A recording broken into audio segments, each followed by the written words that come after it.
toutes et à tous et bienvenue à cette émission.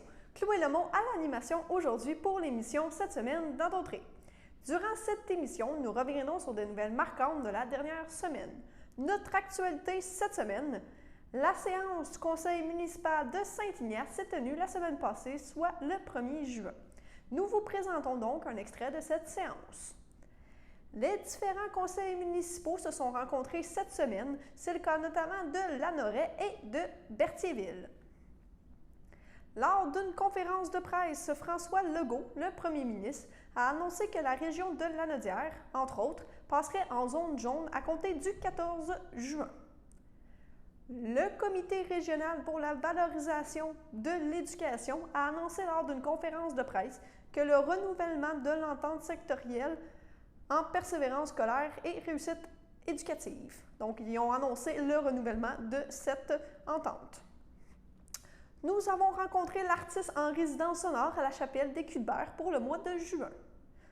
La table régionale des organismes communautaires autonomes de Lanaudière, ou TROCEL comme on l'appelle, a tenu une conférence de presse qui se voulait une réponse aux nouveaux programmes que le gouvernement met en place. Donc, voilà un extrait. L'Alliance du personnel professionnel et technique de la santé et des services sociaux a tenu une grève les 7 et 8 juin dernier. Les élèves et enseignants de l'entreprise Les Studios 3 à Saint-Ambroise-de-Kildare et à Joliette ont dévoilé un vidéoclip mettant en vedette leur interprétation originale de la chanson « L'Amérique pleure » du groupe Les Cowboys Fringants. On termine avec la chronique d'astrologie de Xavier Lemire. Bonne émission à vous. Monsieur Louis-Charles Guertin, à ma droite. D'accord. À ma gauche. D'accord. Merci. SEN, projet de la salle communautaire, bien, vous savez qu'on est obligé de faire un jour d'archéologie pour la salle de communautaire. Je pense que c'est dans les normes qu'on n'a pas le choix. Fait que c'est au montant de 2740 plus taxes, puis c'est patrimonial archéologique SEN qui vont le faire. Ça me prend un proposeur, M. Pierre-Luc Guertin, M. Daniel Valois, à ma droite. D'accord. À ma gauche. D'accord. Vous avez dit le montant, seulement? Modifiant le règlement 488-2018 relatif au stationnement et à la circulation. Ça, c'est pour rajouter dans le règlement les stationnements pour véhicules électriques. Parce qu'à l'heure actuelle, quelqu'un qui se stationne dans chose de stationnement de véhicules électriques, la police ne peut pas donner de contravention parce qu'on ne l'a pas dans nos règlements. Là, il va être rajouté, puis c'est sûr, certain que s'il y a une voiture qui est là, qui est en train de se faire recharger, ils ne donneront pas de contravention, là. Mais par contre, s'il y a une voiture qui est là, puis qui n'est pas en train de se recharger, puis c'est pas un électrique, là, ils vont pouvoir donner une contravention. Fait que c'est pour, autrement dit, uniformiser le règlement partout dans la MRC d'Autrey. Fait que ça prendrait un proposeur. M. Daniel Valois, M. Ray Grégoire, à ma gauche. D'accord. À ma droite. D'accord. 2021, modifiant le règlement 498-2019 concernant les nuisances. Les nuisances, c'est qu'ils nous demandent de rajouter dedans les feux d'artifice à usage domestique et aussi les pétards. Là. Ils parlent de pétards, là, si je ne m'abuse. C'est ça qu'ils veulent rajouter dedans. Aussi, c'est un règlement qui va être uniformisé dans la MRC d'Autrey. Fait que M. Christian Valois, vous en faites... En présentiel ou en séance de juillet? Non. Bien là, ça va dépendre de ce qui va se décider. Si on reste en zone orange, vous l'avez vu tantôt, je l'ai lu, on ne peut pas devant le public. Mais si nous met en jaune ou en vert, à ce moment-là, on va faire les démarches pour s'en aller à l'église comme qu'on fait avant. C'est souhaitable, ça serait le fun de faire ça devant le public, mais je peux pas vous le garantir. Bon, ici, je vais vous lire, j'ai eu... Le conseil municipal a discuté de ce point plusieurs fois et il se penche davantage à modifier sa réglementation afin d'instaurer des mesures de plantation. Les tenants et aboutissants sont à déterminer toutefois. Sachez qu'il est plus facile de contrôler la plantation que de la coupe. De plus, le Conseil est conscient de la préoccupation des citoyens. C'est pourquoi nous allons analyser les règlements provenant de l'extérieur et voir de quelle façon nous pourrions l'intégrer et l'appliquer dans un futur proche. Oui, on a discuté au moins 2 fois le rituel, puis c'est ça qu'on attend d'avoir des règlements de d'autres municipalités pour voir qu'est-ce qui sera mieux pour Saint-Ignace, puis qu'est-ce qui serait le meilleur règlement, puis qu'on va pouvoir l'appliquer aussi. Soyez pas inquiètes, le Conseil s'est penché sur la chose. 1.3, que peut faire? Là, l'inspecteur n'a pas eu le temps à l'heure actuelle, mais vous savez que depuis le 30 avril, depuis le 30 avril, il faut que tous les tempos soient défaits et non pas un côté de la toile. Il faut que vous fassiez toute la structure aussi, excepté les cultivateurs. Puis annoncer les changements de réglementation portant sur la sécurité des piscines résidentielles. À cet effet, une lettre a été envoyée à ceux qui ont demandé un permis de piscine à partir de 2013. Le tout sera sur notre site Internet et sera également publié dans la prochaine Code 9 édition, juillet et août. Puis pour toutes les piscines, que ce soit les piscines creusées, c'est sûr certain qu'ils ont d'ici 2023 à se mettre conformes. Puis autant les piscines hors terre. Les piscines hors terre, il faut qu'ils se mettent conformes comme quoi qu'il n'y a rien alentour de la piscine, qu'un enfant, une personne pourra monter dessus pour sauter dans la piscine. C'est ce qui est arrivé, puis c'est ce qui va se passer, mais ils ont jusqu'à 2023 pour se mettre à jour. Et voici, puis si vous avez d'autres questions, gênez-vous pas, faites-nous les parvenir, puis on va y répondre comme qu'on a fait ce soir. Fait que sur ça, bien, je remercie cette ARB qui continue le rapport du maire, exercice financier 2021. Vous savez que M. Michaud est venu déposer, mais là, ça va être mon tour. C'est en vertu de l'article 176.2.2 du Code municipal, j'ai le plaisir de vous soumettre les faits saillants du rapport financier et du rapport du vérificateur de l'exercice terminé le 31 décembre 2020 de la municipalité de Saint-Ignace-de-Loyola, lequel a été déposé à la séance ordinaire du 1er juin 2021. L'état des résultats 2020. Les revenus, dans le budget, on avait budgété 2 255 393. La réalisation a été de 2 943 796. Dans les charges, le total des charges qu'on avait budgété était de 1 957 215 et la réalisation a été de 2 727 320. Donc, on finit l'exercice financier avec un excédent de 95 911. Ce qui fait qu'avec notre excédent, un instant, je vais trouver. J'ai oublié de le mettre en jaune, pas entier. Voici. Le surplus du fonctionnement d'exercice à des fins fiscales de l'année 2020 est de 95 911. Portant ainsi le surplus accumulé à 322 588. L'augmentation du surplus d'exercice par rapport au budget est essentiellement due à l'augmentation des droits de mutation pour l'exercice et à la subvention en lien avec la COVID-19.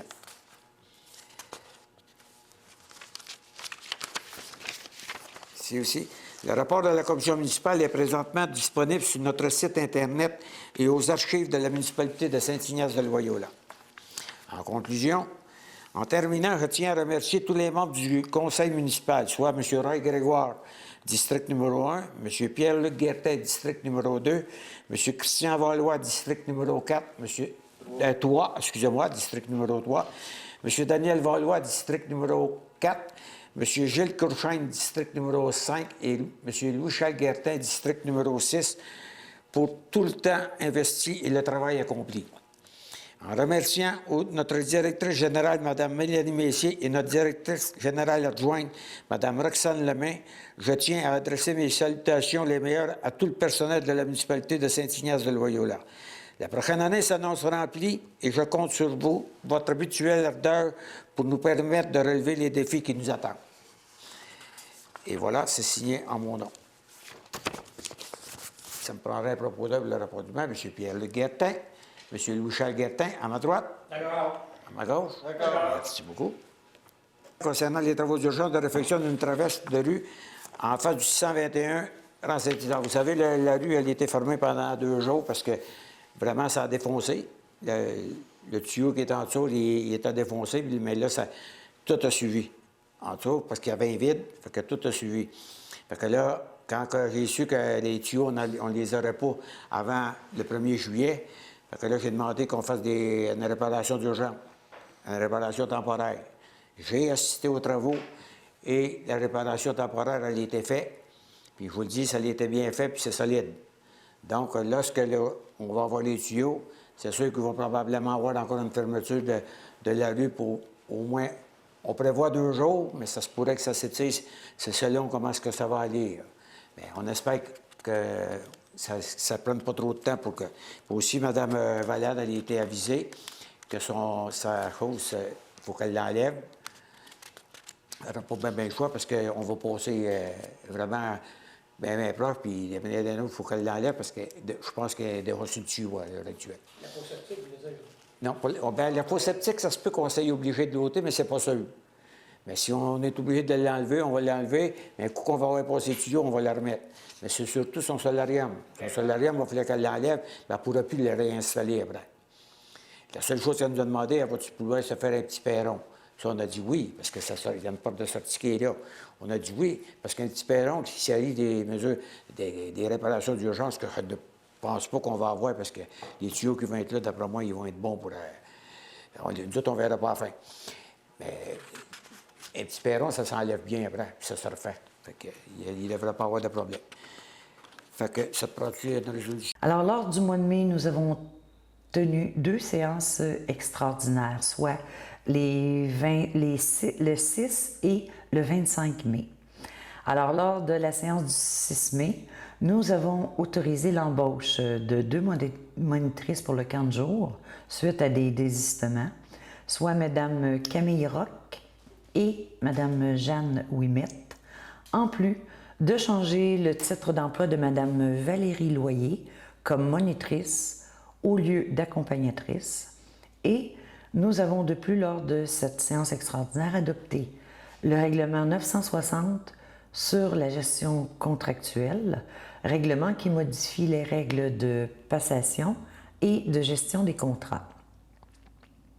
Comme dernier élément de cette séance, nous avons aussi adopté le règlement 956, décrétant un emprunt de 1 203 361 $ pour la construction d'un nouveau centre communautaire.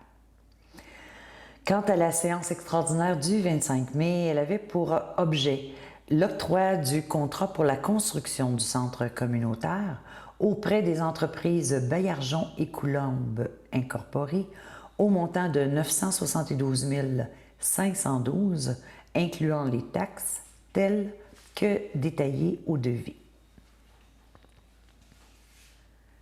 En séance de juin, j'ai présenté le rapport de la mairesse sur les faits saillants du rapport financier de notre ville. Ce rapport fait suite aux dispositions de l'article 105.2.2 de la loi sur les cités et villes. Il reflète l'aspect financier par le vérificateur externe pour l'année se terminant le 31 décembre 2020, tel que vérifié par la firme Michaud-Clément Incorporée. Je vous résume les points saillants de mon rapport, dont le fait que l'exercice financier 2020 s'est soldé par un excédent de 1 230 787 $. Les charges totales se sont élevées à 8,7 millions de $, dont 2 315 655 $ pour des investissements à long terme et 4,1 millions pour des frais incontournables comme les quotes-parts à la MRC de Dautré, la Sûreté du Québec, la gestion des matières résiduelles, la gestion de la dette et du fonds de roulement et la rémunération des employés et des élus municipaux. En 2020, la Ville a réalisé entre autres les travaux de réfection majeure d'infrastructure de la rue de Lévis et une section de la rue de Vaudreuil, travaux complétés en 2021 par le pavage de la 2e couche. Des travaux de reconstruction d'une section de la conduite de refoulement du poste de pompage Gervais passant sous l'autoroute 40 ont aussi été exécutés. Certains autres travaux ont été réalisés à l'usine de traitement de l'eau potable ainsi que le remplacement de certains équipements nécessaires au traitement de l'eau. De plus, le dôme du garage municipal a été reconstruit.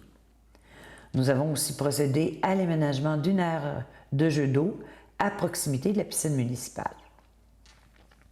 Au niveau de l'excédent, des réserves financières et des fonds réservés au 31 décembre 2020 pour l'excédent accumulé qui se chiffrait à 4,5 millions de dollars et au niveau de l'endettement à 14 66 300 dollars avec un montant de 2,7 millions de dollars à recevoir du gouvernement du Québec. Le rapport de l'auditeur externe démontre que la Ville est en bonne situation financière au 31 décembre 2020. Mon rapport complet peut être consulté sur le site Web de la Ville.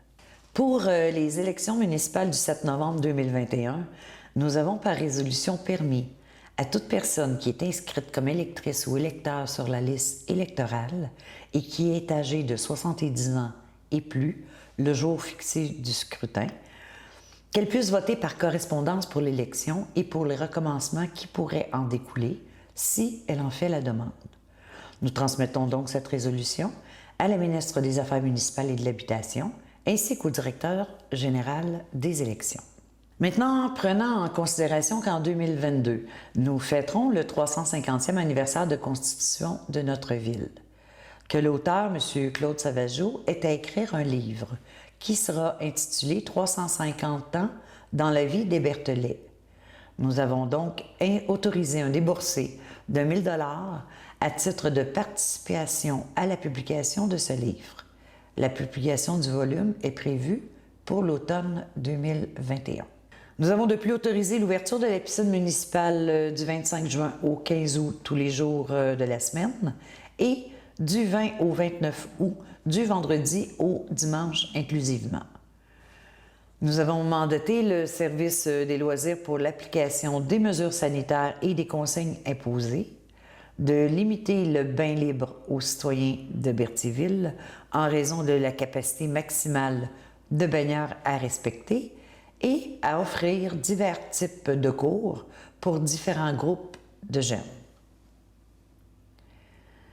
Suite à la recommandation maintenant de la directrice du service des loisirs de la Ville, nous avons retenu les services de la compagnie Tennis Évolution pour l'offre de cours de tennis pour la saison 2021 selon 3 types de cours, soit parents-enfants, mini-tennis et débutants juniors. Ces cours s'adressent aux jeunes de 3 à 12 ans et les coûts sont de 52 $ pour parents-enfants, 34 $ pour le mini-tennis et aussi pour débutants juniors. La prochaine réunion du conseil municipal devrait avoir lieu en présentiel.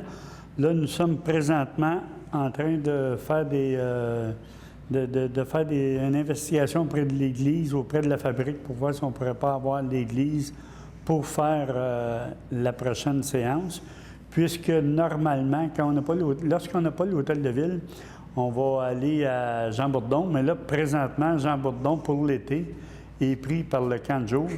Donc, on ne peut pas déplacer les choses qui sont là. Donc, on va essayer de faire ça à l'Église pour donner la chance à tout le monde qui veut participer à la séance de pouvoir être en présentiel. Je pense que ça fait tellement longtemps que les gens attendent le présentiel que ça va être quand même une bonne chose. Est-ce que vous savez déjà s'il y a un maximum de personnes qui vont être là ou c'est pas encore? Je ne sais pas encore. Je n'ai pas encore toutes les données. Je sais qu'on suit ça de près là, pour voir le nombre de personnes là, qui vont être permises à l'Église. Si, évidemment, la fabrique, il faut qu'ils nous donnent l'autorisation parce qu'eux autres, ils ont des règles à respecter aussi, mais nous, on peut les assurer qu'on va respecter les règles en vigueur. Autant pour le nombre de personnes que s'il y a de quoi à nettoyer ou quoi que ce soit. Je comprends. Ensuite de ça, on va réouvrir les bâtiments municipaux. Donc, on a adopté une résolution qui vient mentionner la réouverture devrait avoir lieu à partir du 14 juin prochain, autant de la bibliothèque municipale que la réouverture de l'hôtel de ville, où il va peut-être avoir une certaine gradation là, dans l'ouverture, mais ça va être fait en tenant compte, évidemment, des mesures sanitaires qui sont en vigueur. Aussi, dans les points d'information, j'aimerais J'ai quelques points d'information à apporter, dont on a reçu une pétition d'une Mme Croteau qui, par rapport à un terrain vacant qui est devant chez elle, et puis aussi par rapport aux promenades sur le fleuve. Donc, on sait que les promenades sur le fleuve, il n'y a aucun danger avec ça, puisque la municipalité n'a jamais eu l'intention de toucher à cette fenêtre-là sur le fleuve, parce qu'on pense que c'est de première importance, puis jamais qu'on va toucher à ça. Donc, en tout cas, tant que nous, on va être là, on ne touchera pas à ça. Concernant le terrain vacant, bien, comme j'ai mentionné aux séances antérieures, le permis qui a été émis dans ce cas-là répond à toutes. La demande répondait à toutes les normes, aux normes de zonage, puis ça a fait l'objet d'aucune dérogation. Donc, effectivement, on ne peut rien faire avec ça. Le propriétaire avait le droit d'entreprendre ce qui est entrepris présentement, dont la construction d'une propriété. Aussi, je voudrais mentionner, on a reçu 15 000 du ministère des Transports sur recommandation de notre députée, Mme Caroline Proulx, pour l'entretien des chemins publics.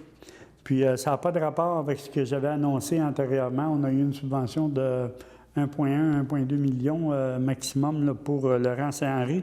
Donc, ce 15 000 $-là, c'est une autre chose, c'est pour l'entretien des chemins publics. Ensuite de ça, à partir de présentement, là, les communications à l'hôtel de ville pourront être enregistrées dans l'objectif de s'assurer d'une communication courtoise de part et d'autre. Donc, au niveau de l'urbanisme aussi, j'aimerais mentionner le fait que depuis 2021, depuis janvier, on a eu une augmentation de 70 % des demandes de permis et ainsi de suite par rapport à la même période de 5 mois de janvier aller jusqu'à mai 2020. On a une augmentation de 70 %. Donc, il faut comprendre que les délais de réponse sont moins rapides. Effectivement, on en est conscient. D'ailleurs, vous allez voir plus loin, on a engagé une nouvelle agente de bureau pour essayer d'amener un aide là, dans tout ça. Et puis, on a fait aussi les lignes blanches. Ça, je voulais en parler parce que je trouve ça important. On a fait les lignes blanches à travers la municipalité, autant pour les arrêts-stop au coin des rues, autant pour la rue Sainte-Marie. On en a même profité pour faire des pictogrammes au niveau du 30 km/h pour sensibiliser encore plus pour la sécurité routière, ainsi qu'on a aussi fait des pictogrammes pour le vélo. Donc, évidemment, là, il nous reste la rue Notre-Dame parce que c'est pas nous. On a fait les traverses des piétons, mais on n'a pas fait les lignes blanches qui, dans le centre de la rue Notre-Dame, ainsi que sur notre piste cyclable. Là, on attend après ça pour mettre les bollards. Donc, si les bollards ne sont pas encore là, c'est à cause de ça. Là, s'il faut, on va refaire une intervention avec le ministère des Transports. On a aussi une servitude de reboisement avec pépinière de production Trussard. Donc, considérant que Trussard a reconnu avoir coupé des arbres en violation de l'article 15.1.1 du règlement de contrôle intérimaire régissant la coupe d'arbres dans les boisés protégés de la plaine du Saint-Laurent. Bon, c'est sûr que ce règlement-là, c'est le numéro 225 de la MRC d'Autrey. C'est un règlement de contrôle intérimaire. Donc, la municipalité, on avait déposé une demande d'ordonnance à la Cour municipale. Et puis, oui, c'est ça, à la Cour municipale. Puis, on a eu une entente qui a été négociée afin que Trussard procède à un reboisement d'une superficie au moins équivalente à celle de la coupe réalisée, soit une superficie de 3,72 hectares. Donc, la municipalité a exigé que l'aire de reboisement soit assujettie à un acte de servitude réel et perpétuel de protection environnementale en faveur de la municipalité. Donc, c'est là-dessus que moi et le directeur général, on a été autorisés avec cette résolution-là à signer le projet d'acte de servitude. Ensuite, on a parlé de la persévérance scolaire. étant donné que l'ensemble des activités prévues n'ont pu être réalisées durant la semaine de persévérance scolaire, il a été résolu que la municipalité participe à la campagne qui s'appelle « Du carburant pour leur réussite », qui vise à encourager les jeunes dans les dernières semaines d'ici la fin de l'année scolaire et on a accordé un budget de 950 $ qui a été autorisé à cette fin. Ensuite de ça, au point 6.1, on a un projet de règlement modifiant le règlement relatif aux animaux. C'est les médailles pour les chats. Ce projet de règlement vise à assurer une cohérence entre le règlement concernant le financement de certains biens, certains services et activités et imposant un tarif à cette fin. Donc, le règlement relatif aux animaux dans le cadre de l'établissement d'une tarification pour les médailles de chat. Aussi, on a donné avis de motion pour un règlement qui est directement relié avec le tarif pour le permis pour les chats. Donc, ce projet de règlement vise à l'établissement d'une tarification pour les médailles de chat qui va être de 25 $ pour les chats qui sont non stérilisés. Ça va être 25 $ par année. Pour un chat qui va être stérilisé, ça va être 25 $, puis la médaille va être bonne à la vie du chat. Toutes les personnes qui ont des chats vont devoir avoir une médaille. Si le chat a été stérilisé. Pardon? Stérilisé. C'est ça. Si le chat a été stérilisé, effectivement, il va payer une fois une médaille pour la vie du chat. Et puis, effectivement, on n'a pas fait de distinction entre ceux qui sont à l'intérieur ou à l'extérieur. Ouais, l'objectif étant, premièrement, souvent, les chats qui sont à l'intérieur sont déjà stérilisés. Et puis, c'est d'éviter la prolifération des chats. On sait que c'est un problème, je veux dire, c'est un problème partout, la prolifération des chats. Donc, puis ceux qui ont choisi de ne pas faire opérer leur chat, bien là, à ce moment-là, je veux dire, il va y avoir une cotisation, pas une cotisation, mais une médaille. La médaille va avoir un coût annuel de 25 $. OK.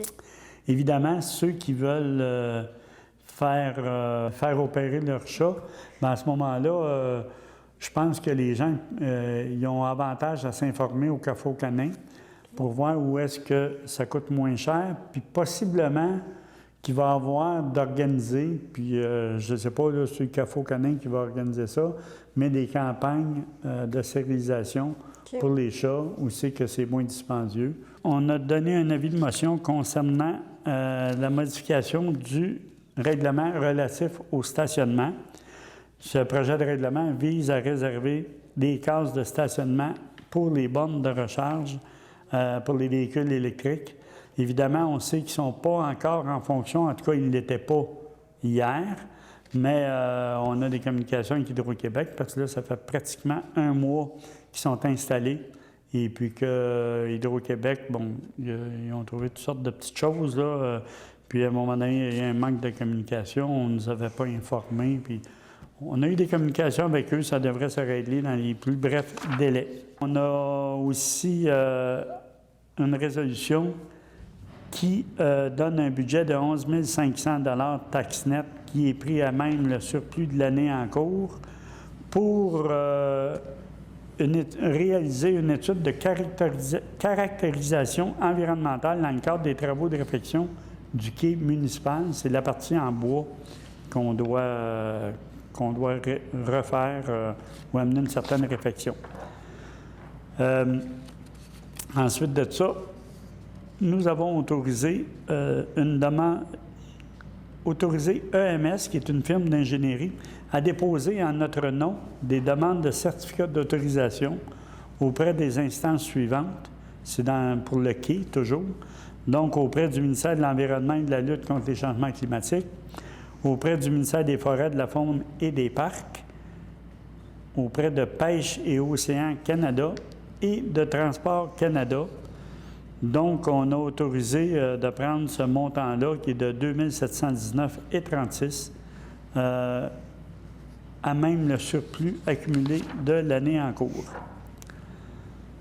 Ensuite, toujours en ce qui concerne le quai, On a autorisé le secrétaire trésorier et directeur général à demander des soumissions pour la réfection d'une partie du quai, justement, soit celle en bois. On a autorisé l'adhésion de la municipalité de Lanoraie à l'organisme Espace Muni et conséquemment autorisé le paiement de la cotisation annuelle 2021-22 au montant de 183,96 $, taxes incluses. Au point 13, on a autorisé l'adhésion à l'organisme des bassins versants de la zone Bayonne. Donc, pour la cotisation annuelle 2021-22, c'est au montant de 100 $. Au point 13, toujours le Conseil régional de l'environnement de Lanaudière. On a autorisé l'adhésion de la municipalité de Lanoraie au Conseil régional de l'environnement de Lanaudière. Et puis, donc, la cotisation annuelle qui est de 60 $. Aussi, concernant l'Association forestière de Lanaudière, on autorise l'adhésion de la municipalité de Lanoraie à l'Association forestière de Lanaudière, puis le montant de la cotisation annuelle 2021-22 est au montant de 150 $. De plus qu'un montant de 25 $ soit également autorisé pour l'abonnement d'1 an à la publication Progrès forestier. Donc, évidemment, puisque la situation va bien, on continue notre plan de déconfinement. Donc, comme prévu, vendredi cette semaine, le 11 juin, les bars vont pouvoir ouvrir leurs terrasses. Et comme prévu, lundi prochain, le 14 juin, tout le Québec va être soit en jaune, soit en vert.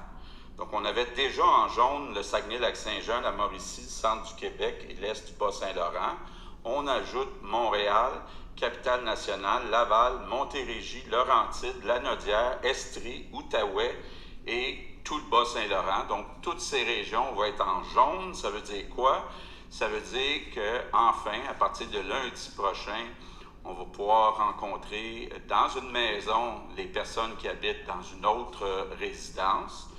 On va pouvoir aussi recommencer les sports en équipe à l'extérieur.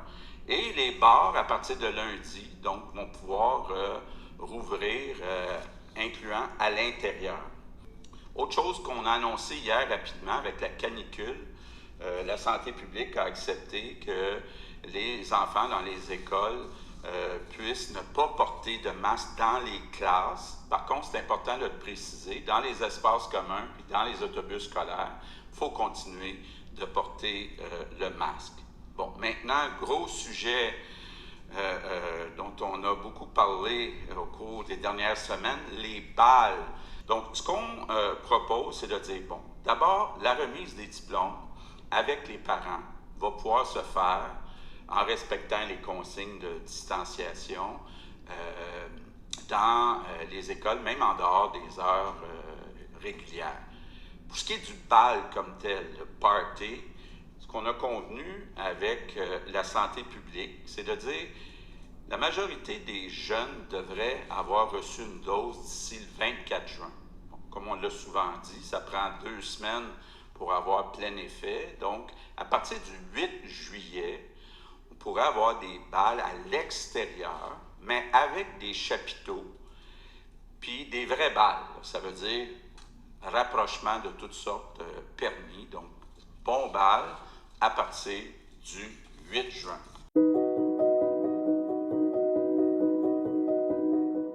Le CREVAL annonce fièrement la signature de l'entente sectorielle en persévérance scolaire et réussite éducative dans la région de Lanaudière pour les années 2020 à 2023. Ainsi, une somme de 355 500 $ sera investie dans la réussite éducative des Lanaudoises et des Lanaudois. Les signataires de l'entente, Éducation Lanaudière, le Centre intégré de santé et de services sociaux de Lanaudière et la table des préfets de Lanaudière démontrent ainsi leur engagement et leur grande mobilisation en persévérance scolaire. Parce que l'éducation laisse des traces, façonne et inspire nos cheminements, quels souvenirs gardent-ils de ces étapes marquantes de leur vie? Richard, 8 ans, c'était quelqu'un qui était tannant, qui aimait jouer des tours, souvent traité de taquin, et qui aimait beaucoup à l'école pour voir sa gang. 8 ans. 8 ans, moi, je fais une association avec la 4e année. 8 ans, pour moi, la 4e année, bon, en fait, c'est la socialisation. C'est d'aller à l'école, d'aller voir mes amis. Mais comme j'étais un petit peu hyperactive, le cours d'éducation physique, c'était pas mal important pour moi. Dans le cursus de la formation, il y avait de l'enseignement en français, en fait, un cours en français. Et l'enseignant, qui s'appelait M. Claude, m'a fait vraiment découvrir et révéler la passion pour la langue française, l'amour des mots, leur étymologie, etc. Moi, j'ai 2 personnes déterminantes dans ma vie. J'ai M. Jean-Louis Mallette, qui était un super professeur, une personne patiente, et ma mère. Ma mère, pour moi, c'est la meilleure personne au monde qu'il y a eu. Elle nous a guidés, aiguillés dans tout ce que j'ai aujourd'hui. Là. Ma mère était derrière nous. Une personne qui a été déterminante pour moi, c'est Sœur Lise Plante.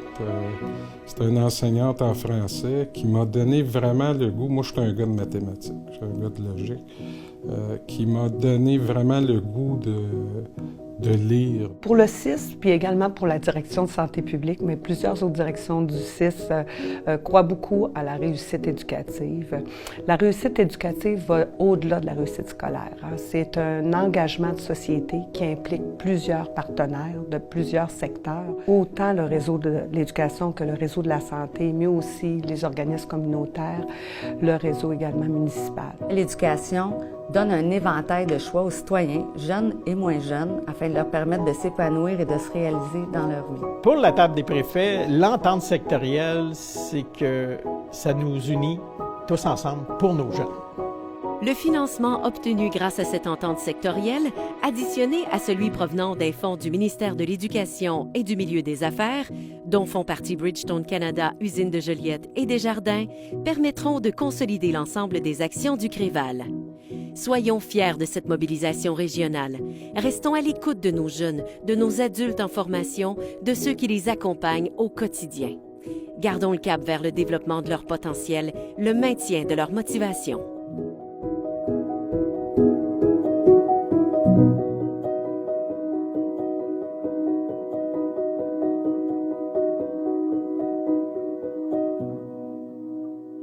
C'est dans le fond un projet de recherche et de création sur le patrimoine sonore, sur tout ce qui a fait le paysage sonore acoustique de Berthierville et de ses environs. Donc ça peut aller, mettons, on retrace les années précédentes avec des personnes plus ou moins âgées pour savoir qu'est-ce qui a fait l'identité acoustique ou l'empreinte sonore, comme on dit, de la région. Je sais que j'ai déjà entendu des personnes parler des alarmes d'usines qui permettaient de donner des signaux et de passer des messages dans la ville. Puis c'est tout ce genre d'éléments-là auxquels je m'intéresse. Okay. De juillet, je vais être en installation, donc je vais être sur place pour mettre mes speakers, installer des choses en fait, puis créer peut-être un espace. Ça va être à l'étage de la chapelle des Cuthberts dans le fond, où il y a les poutres puis tout ça, puis on va pouvoir essayer de créer une ambiance qui va nous faire revenir dans le passé, dans le fond. Okay. Un artiste sonore, tout est dans le mot, c'est sûr, mais c'est un artiste qui se sert des sons pour la création. Ça peut être plein de choses, c'est très vague en fait. À la limite, on pourrait quasiment envisager qu'un musicien est un artiste sonore. Okay. Mais moi en tout cas en particulier, je m'intéresse à tout ce qui est qu'on pourrait nommer de bruit ou le paysage sonore aussi beaucoup en fait. Donc c'est tous les sons, moi ce qui m'intéresse, puis je peux voir souvent on dit qu'on peut voir des couleurs dans le son, tout ça, puis j'essaye de réfléchir à qu'est-ce qui définit l'identité sonore, je la sculpte avec plein de processus différents, que ce soit en diffusion ou en traitement numérique, puis tout ça. Puis je fais des créations qui sont pas figées. On a beaucoup l'habitude de l'art visuel qu'on peut voir, qui est palpable. Puis là, c'est toujours un peu abstrait le son, mais il faut s'imaginer que c'est une œuvre qui est dans l'air, un peu. Elle se diffuse dans l'air, maintenant, je pourrais dire ça comme ça. Je fais une dissociation, et puis toute ma démarche se concentre sur mettre en lumière la diversité des paysages sonores au Québec. Donc, je fais justement des projets de résidence dans des lieux comme ça, à la chapelle des Cuthberts ou ailleurs. Je fais des documentaires sonores où je vais sur les lieux. Des fois, je rencontre plus ou moins les gens, mais je vais faire des enregistrements, je vais passer mon temps dehors à enregistrer pour essayer de comprendre qu'est-ce qui a fait l'identité de la région, qu'est-ce qui l'a fait aujourd'hui. C'est un peu comme une étude sociologique aussi à travers le son. Il y a plein de choses qui se mènent là-dedans. Et après, comme je disais, que je peux sculpter cet univers-là, reprendre les enregistrements, puis mélanger les choses. On dit des fois qu'on fait de la cuisine, on fait du mixage, donc on met une pincée de ce son-là, une pincée de ce son-là, puis on en fait un mélange comme ça. Et donc là, pour cet été, ça va être mon projet sur l'identité sonore de la région Albertville, dans le passé. J'habite dans le nord de la Naudière, donc la Matawini, depuis pas si longtemps, où j'ai déjà fait un projet de documentaire dans la Matawini. Puis j'ai essayé de prendre le temps, quand je pouvais, de venir ici déjà, aller faire des enregistrements à Berthierville, à la période de migration aussi, qui est, c'est sûr, au Québec, et surtout proche du fleuve, qui est très importante, qui marque l'imaginaire et le quotidien des gens. C'est ça, donc je suis déjà venu, mais j'ai besoin d'en savoir plus et de passer plus de temps ici pour comprendre l'identité sonore. Exact, puis plus aussi aux personnes de Berthierville, parce qu'on cherche des personnes pour nous raconter des histoires, justement. En fait, je cherche, pour être plus précis, que je puisse rencontrer, discuter avec eux, faire des entrevues, puis aussi si les gens ont des objets à partager, de vieilles radios, des anciens haut-parleurs, tout ça, qui puissent alimenter d'un point de vue visuel l'installation sonore. Moi, après, je vais faire jouer des sons dans ces objets-là. Okay. Puis pourquoi pas des photos qui indiquent des souvenirs sonores, des objets, tout ce qui peut vous faire penser à votre histoire, gens de la région. C'est le bienvenu, on cherche beaucoup ça. Puis pour me contacter, dans le fond, il y a mon numéro de téléphone que vous pouvez me joindre, qui est le 438-398-9984. Et j'espère vraiment avoir l'occasion de parler avec vous. Puis comment ça fonctionne pour les sons? Est-ce que c'est les gens qui vous amènent des sons? Comment est-ce que c'est parce qu'on s'entend des sons, c'est dur à expliquer. Oui. Donc comment Alors bonjour tout le monde. Malheureusement, j'ai tellement hâte de vous dire qu'on est content. J'attends ce moment-là avec impatience, mais encore une fois, ce ne sera pas cette fois-ci. Depuis quelques années, on voit l'apparition du mot communautaire, approche communautaire dans plusieurs documents qui sont gouvernementaux sur des nouveaux projets à élaborer. Dans les derniers mois, des projets concrets qu'on voit qui prennent place, aire ouverte pour les jeunes de 12 à 25 ans, les éclaireurs et sans doute d'autres qui vont descendre des conclusions de la Commission Laurent sur les jeunes. On se questionne sur la visée du gouvernement qui implante ces projets, qui calquent des approches qui sont communautaires.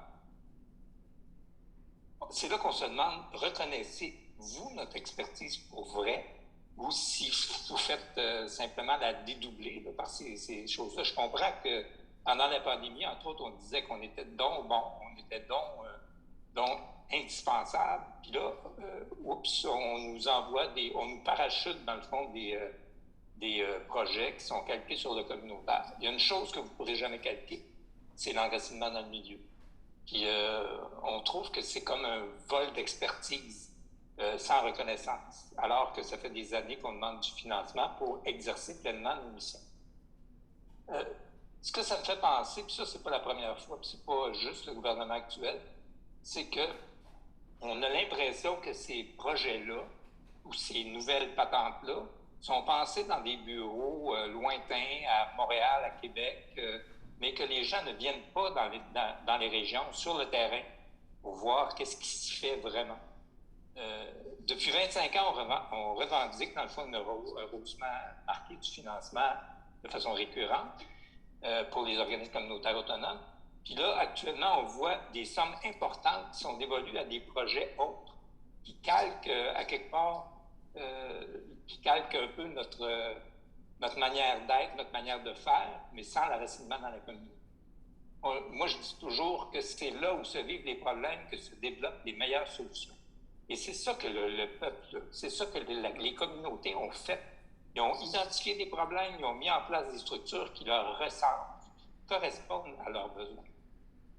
Moi, j'aimerais ça que les gens qui pensent ces projets-là viennent voir ce qui se fait sur le terrain, dans les maisons de jeunes, dans les ressources en hébergement, dans les organismes en sécurité alimentaire, le travail de rue, dans les organismes familles, et bref, dans l'ensemble du mouvement communautaire autonome. c'est un peu ça qui fait qu'on se mobilise aujourd'hui. Et puis, c'est pas qu'on n'est pas contre la vertu. On est contre, dans le fond, le fait qu'on copie ce qu'on fait sans nous reconnaître vraiment par du financement adéquat. Alors qu'on est très bien capable de faire toute la job, mais sans les moyens actuellement. Alors, je vais laisser la parole aux autres personnes, et je pense que ça met un petit peu la table dans le contexte, dans le fond, dans lequel on parle aujourd'hui.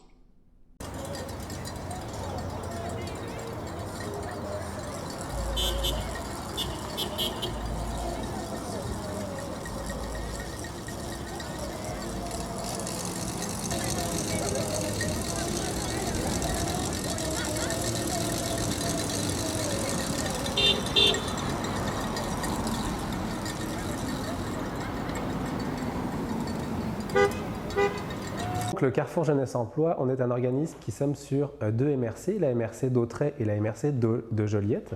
Nous, c'est quoi notre travail? C'est vraiment de soutenir les 16-35 ans qui souhaitent par exemple retrouver un emploi ou retourner aux études. C'est-à-dire qu'ils peuvent venir dans nos points de service qui sont à Lavaltrie, à Saint-Gabriel-de-Brandon, à Joliette et à Berthier. Et donc, quand ils se présentent dans nos services, ils peuvent venir chercher du soutien pour de l'emploi, des études ou différents types de demandes. Parfait. Puis les emplois, comment ça fonctionne? Est-ce que c'est tous les types d'emplois que vous pouvez les aider pour oui, complètement. C'est-à-dire que la personne, si elle souhaite travailler dans un secteur ou dans un autre, elle va pouvoir faire une démarche avec nos conseillers en emploi et la personne va pouvoir l'accompagner pour qu'elle puisse se dénicher un emploi qui fait du sens pour elle. OK, parfait.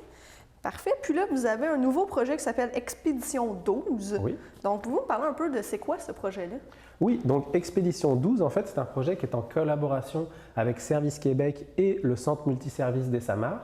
Et l'idée, en fait, c'est de proposer à un groupe de 10 personnes d'aller venir chercher une certification en tant que préposé aux marchandises. OK, OK. Donc, ça s'adresse toujours aux jeunes 18-35 oui, ans? Exactement. Okay. Donc, c'est pour les personnes qui ont entre 18 et 35 ans, qui habitent dans la MRC d'Autrey ou de Joliette et qui ne sont actuellement pas en emploi. OK, OK. Il faut savoir que le projet va durer 19 semaines en tout et c'est un projet à temps plein. Donc, c'est 30 heures de formation par semaine.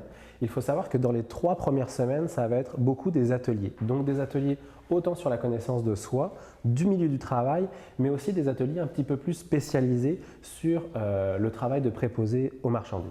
OK, OK, parfait. Dans les semaines à partir de la semaine 4 à la semaine 13, là, on va être dans les entreprises de Berthier, plus particulièrement avec l'entreprise d'Élise Dantan et IGA Extra de Berthier. Donc là, on va se rendre dans les entreprises et on va vraiment travailler sur le plancher pour développer toutes nos sphères de compétences, en sachant qu'il y en a 4. La première, ça va être la préparation des marchandises. Okay. Donc là, l'idée, c'est de comment est-ce que je prépare les marchandises, les commandes, comment je déplace les marchandises de manière sécuritaire. Une deuxième sphère, ça va être tout ce qui va être au niveau de la gestion de la caisse, donc enregistrement de la caisse, achat, bons de réduction, comment appliquer les codes promotionnels.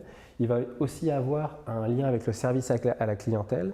Donc, comment est-ce que je m'adresse aux clients? Comment est-ce que ça se passe? Quelles sont les bonnes pratiques de l'entreprise finalement? Et enfin, il va y avoir la 4e sphère qui est au niveau de l'entretien ménager. Donc là, c'est comment connaître les bonnes méthodes de désinfection, comment est-ce que je m'occupe de nettoyer des rayons, nettoyer les salles de bain, pour que tout ça amène à la certification en tant que préposé à la marchandise, qui est reconnue d'ailleurs par le ministère de l'Éducation. OK, c'est ça, c'est quand même très complet comme formation, oui. On voit toutes les étapes. Oui, complètement, complètement. Et il faut savoir qu'à la fin du projet, il y a des semaines de stage où là, les personnes vont pouvoir choisir dans quelle entreprise elles souhaitent aller explorer les milieux de travail pour découvrir des nouvelles choses et puis peut-être potentiellement ensuite aller travailler dans ces places-là si jamais ça fonctionne. Oui, puis avoir un coaching. Donc un coaching qui va être fait pendant toute la durée de la formation. C'est-à-dire qu'on ne laisse pas les participants libres à eux-mêmes. Nous, ce qu'on veut, c'est vraiment soutenir les personnes pour qu'elles puissent développer leur plein potentiel et le maximum de leurs compétences en lien avec le métier de préposé aux marchandises. Donc oui, les personnes vont être en stage au sein du IGA, mais aussi au sein du délice d'antan. Et donc des personnes de ces entreprises-là vont pouvoir les accompagner pour leur permettre d'acquérir toutes les compétences qui vont être en lien avec ces emplois-là. Mais nous, on va aussi vraiment les soutenir sur du coaching plus individuel parfois pour que les personnes puissent être vraiment dans les meilleures conditions lors de cette formation et dans la suite dans l'emploi. Parfait, c'est ça, ça crée une certaine sécurité pour les deux côtés. Oui, exactement, parce qu'on veut que tout le monde soit entre guillemets gagnant, autant les entreprises de Berthier que la personne qui va ensuite pouvoir avoir accès à ces emplois-là. Exact. Qu'il y a une demande dans ces métiers-là. Donc cette formation, c'est un petit peu un coup de pouce qui va permettre d'obtenir un emploi et puis on croise les doigts, le maintenir le plus longtemps possible. Exact. Puis pourquoi c'est IGA puis Délices d'antan qui font comme les de 4 à 13 qui sont là? Parce qu'en fait, on cherchait des partenaires dans la région de Berthier et puis c'est ces deux entreprises-là qui ont levé la main, entre guillemets. Et comme c'est aussi deux grosses entreprises de Berthier, ça nous permet de permettre beaucoup de travailler d'éléments différents au sein de ces entreprises-là. Donc c'est ça qui est très intéressant, mais il faut savoir qu'à la suite de ces 6 semaines-là, dans ces entreprises-là, les stages peuvent se faire dans les entreprises de Berthier, mais aussi dans toutes les entreprises, si par exemple à Joliette, Saint-Gabriel, Lavaltrie, si quelqu'un est intéressé, c'est possible d'aller choisir ces entreprises-là. OK, donc tout dépendant où est-ce que la personne habite, effectivement, si elle habite à Lavaltrie, elle peut aller au IGA à Lavaltrie ou quoi que ce soit. Complètement. Okay. Si jamais les personnes souhaitent avoir plus d'informations, vous pouvez nous contacter au numéro qui va s'afficher bientôt. Et notre point de service de Berthier se situe au 793 avenue Gilles Villeneuve. Donc n'hésitez pas à passer. Les horaires d'ouverture de ce bureau-là sont du lundi au jeudi, de 8h30 à midi et de 13h à 16h. Donc là, vous pouvez venir vous présenter à tout moment et il y a une personne qui va venir vous répondre. Pour parler aussi du projet Expédition, il faut savoir que ça commence le 21 juin, donc ça commence bientôt. Mais si une personne souhaite commencer après la date du 21 juin, c'est possible, donc n'hésitez pas à nous contacter. Ça va nous faire plaisir d'échanger avec vous et puis que vous puissiez embarquer dans le projet un peu plus tard. On rattrapera ce qui a été fait au début. Puis ça, en fait, les gens ont juste à vous appeler pour dire « je suis intéressé par le projet ». Complètement. Donc les personnes nous appellent pour dire « je suis intéressé par le projet ». On les rencontre pour parler plus en profondeur du projet, pour répondre à toutes les questions. Et ensuite, on va passer une entrevue avec la personne pour s'assurer que le projet corresponde à ce qu'elle recherche. Parce que imaginons que ça ne corresponde pas au projet, c'est pas grave, on va lui proposer autre chose au carrefour. Parce que l'idée, c'est vraiment de soutenir la personne qui va en avoir besoin dans nos services. OK, parfait, merci. Alors, bonjour tout le monde, j'espère que vous allez bien. Donc, c'est moi, Xavier, pour l'astrologie de cette semaine. Je vais commencer, comme à mon habitude, avec les béliers. Les béliers, cette semaine, vous êtes dans la team gagnante. Vous avez un esprit de famille ou d'équipe. Vous n'êtes jamais aussi brillant qu'au sein du groupe. Donc, cette semaine, vous allez interagir beaucoup avec votre milieu social. Agir ensemble est au cœur de vos activités. Il y a un petit bémol, par contre, votre petite manie de prendre les commandes sans tenir compte de l'avis d'autrui. À propos d'esprit, gardez le vôtre ouvert à la discussion. Et le plus de cette semaine, dans l'urgence d'aimer, vous créez l'événement à chaque instant. Votre conjoint s'en réjouit. Pour les taureaux, sur le terrain, vos coups de cœur sont plus pratiques que romantiques. Vous avez le nez fin et le chic pour dénicher les bonnes affaires.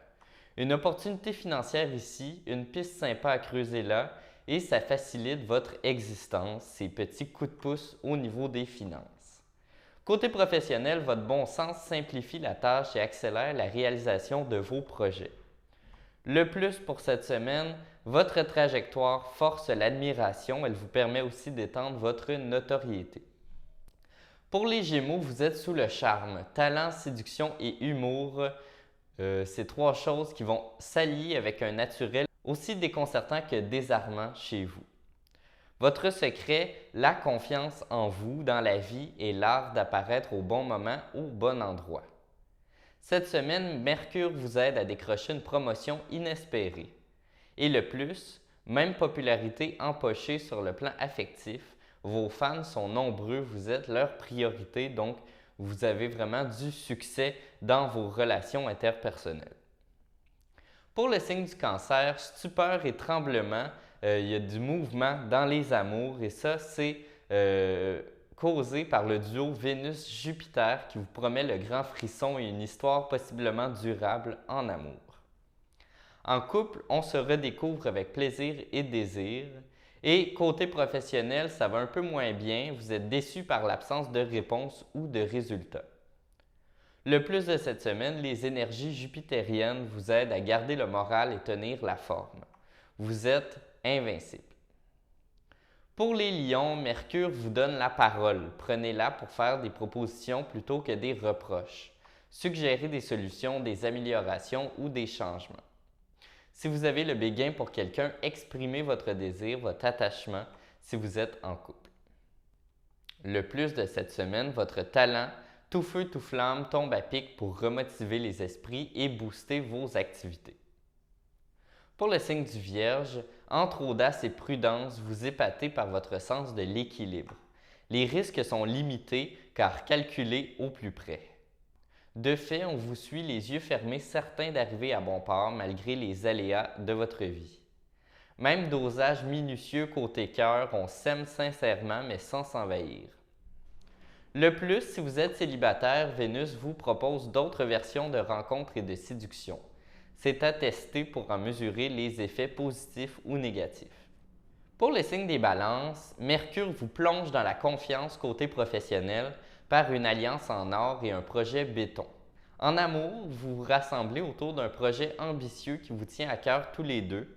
Et si vous êtes célibataire, c'est dans l'inconnu que vous plongez en flirtant sans savoir où vous mènera l'histoire. Le plus, cultivez votre envie de vous dépasser, des expériences inédites et épatantes vous attendent. Pour les scorpions, focus sur la tendance de la semaine, à savoir une activité en pleine expansion. Une grande satisfaction, certes, mais aussi des efforts à fournir pour soutenir l'essor. La montée en puissance impose une nouvelle organisation, complexe mais pas compliquée à mettre en place. Le plus de cette semaine, bel effet de mixer la proximité et le mystère, on vous côtoie et vous courtise sans familiarité. Pour les Sagittaires, vous êtes sous les flashs. Si vous étiez dans l'ombre, la conjoncture planétaire vous met dans la lumière. Un retour sur le devant de la scène avec un rôle plus important à jouer et un nouveau public à conquérir. Le défi est de taille, mais vous avez l'étoffe d'une star pour le relever avec succès. Le plus de cette semaine, mettez votre esprit d'aventure au service de vos projets, vous élargirez votre champ d'action. Pour les Capricornes, vous avez des noces de soi à fêter, donc c'est le plaisir de goûter un bonheur intérieur mérité. Donc c'est un retour sur soi. Vos démarches pour gagner en confiance portent leurs fruits aujourd'hui. Le désir de s'affirmer, l'ambition de s'afficher, vous prenez le pouvoir sur votre destin. Le plus de cette semaine, votre bien-être rejaillit sur vos relations professionnelles et personnelles. Elles sont fluides, limpides et solides. Pour le signe du Verseau, vous êtes à bras ouverts. Mercure vous invite à embrasser ce qui vient, autant les occasions que votre conjoint ou avec vos proches. Vivez en conscience, croquez la vie et mettez le stress et les ambitions de côté. Le plus de cette semaine, si vous êtes célibataire, un sourire en coin suffit pour s'attirer et vouloir se rapprocher dans la foulée. Pour le dernier signe, le signe du Poisson, c'est une semaine d'émancipation. Une grande joie et une vraie victoire sur vous-même qui va vous permettre de vous affranchir du regard des autres. Jupiter produit ses meilleurs effets cette semaine. La période est propice à lancer un projet personnel. Le plus, Vénus en Cancer impose la romance avec évidence. Vous vous aimez avec délectation, jamais rassasié. Donc, c'était votre astrologie pour cette semaine. On se revoit lundi prochain pour de nouvelles prédictions. Bonne semaine tout le monde! Merci! On se retrouve la semaine prochaine pour une autre émission de cette semaine dans Dautré et pour de nouveaux reportages. Ne manquez pas nos bulletins de nouvelles tous les jours à compter de 18h et en reprise à 12h30. Sur ce, bonne semaine à toutes et à tous!